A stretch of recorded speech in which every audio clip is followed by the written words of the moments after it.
বাহিৰত যেনেকুৱা ধৰণৰ মানুহে মিডিয়াৰ এটেনশ্যন ল'বৰ কাৰণে যিয়ে কাম নকৰোঁ কিয়, কিন্তু অন্ততঃ বিধানসভাৰ ভিতৰত সংযম হৈ সংবিধানখনৰ প্ৰতি সন্মান জনাই সমষ্টিৰ যিমানটো আজি ভোটাৰ থাকে সেই গোটেই ভোটাৰক প্ৰতিনিধি হিচাপে আমাৰ কথা বতৰা আচাৰ ব্যৱহাৰ আৰু বডি লেংগুৱেজেও আমাৰ সমষ্টিটোৰ ৰাইজৰ মানে প্ৰতিনিধিত্ব কৰে। সেইকাৰণে মই এনেকুৱা এটা যিহেতু এজন মোক বিধায়ক হিচাপে আজি মই কম বয়সৰ বিধায়ক হ'লোঁ বুলি মই যিকোনো কৰিম তেনেকুৱা নহয়। যিহেতু মোৰ বয়স কম হ'ব পাৰে কিন্তু মই বিধায়ক হয়, তো বিধায়ক হিচাপে মোৰ সমষ্টিটো প্ৰত্যেকজন একেবাৰে প্ৰফেচাৰজনৰ পৰা দিন হাজিৰা কৰা মানুহজনৰ বা খেতিয়কজনলৈকে মই প্ৰতিনিধিত্ব কৰোঁ।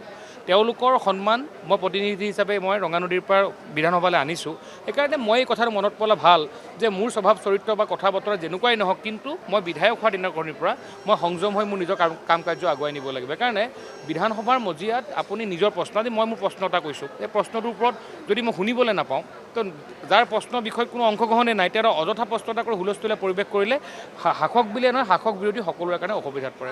কালি যিহেতু আপুনি মুখ্যমন্ত্ৰীগৰাকীক লগ ধৰিলে গুৰুত্বপূৰ্ণ বিষয় এটা যিটো বৰ্তমান প্ৰাসংগিক হৈ আছে, তেখেতৰ সঁহাৰি কেনেকুৱা আৰু যিহেতু অভিযান তীব্ৰতৰ কৰিব লাগে। চাওক, আপুনি দেখিছে যে কালি আমি ইতিমধ্যে আমি এটা ডাঙৰ বৃহৎ মুখ্য অপাৰেশ্যনৰ আমি পৰিকল্পনা আছিলে আৰু ইতিমধ্যে প্ৰায় 10ৰ পৰা 15জন মানুহ এতিয়ালৈকে এৰেষ্ট হৈছে।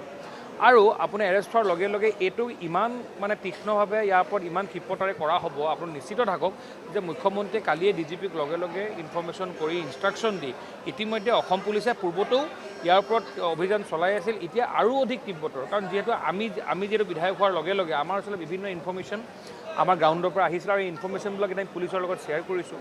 তো কৰাৰ লগে লগে সেই মানুহবোৰ উঠোৱা হৈছে। কালি দিনটোতে প্ৰায় 10জন মানুহ এৰেষ্ট কৰিছে। মই আপোনাক কৈছোঁৱে যে আমাৰ ডক্টৰ হিমন্ত বিশ্ব শৰ্মা ডাঙৰীয়াৰ নেতৃত্বত এই চৰকাৰখনৰ দিনত ড্ৰাগছমুক্ত আৰু সকলো অপৰাধমূলক কামৰ মানে মুক্ত কৰাৰ কাৰণে আমি সংকল্পবদ্ধ। আৰু মইতো কৈছোঁৱে যে মই অন্ততঃ বিধায়ক হৈ থকা দিনাখনিলৈকে ৰঙানদী বিধানসভা সমষ্টিৰে 5 বছৰ কালত অহা 25 বছৰ 50 বছৰলৈকে অসমৰ মুখ্যমন্ত্ৰী ডক্টৰ হিমন্ত বিশ্ব শৰ্মাৰ নেতৃত্বত যুৱ প্ৰজন্মৰ কাৰণে এখন সুন্দৰ সবল শক্তিশালী ৰঙানদী নিৰ্মাণ কৰিবৰ কাৰণে কাম কৰিবলৈ প্ৰতিশ্ৰুতিবদ্ধ।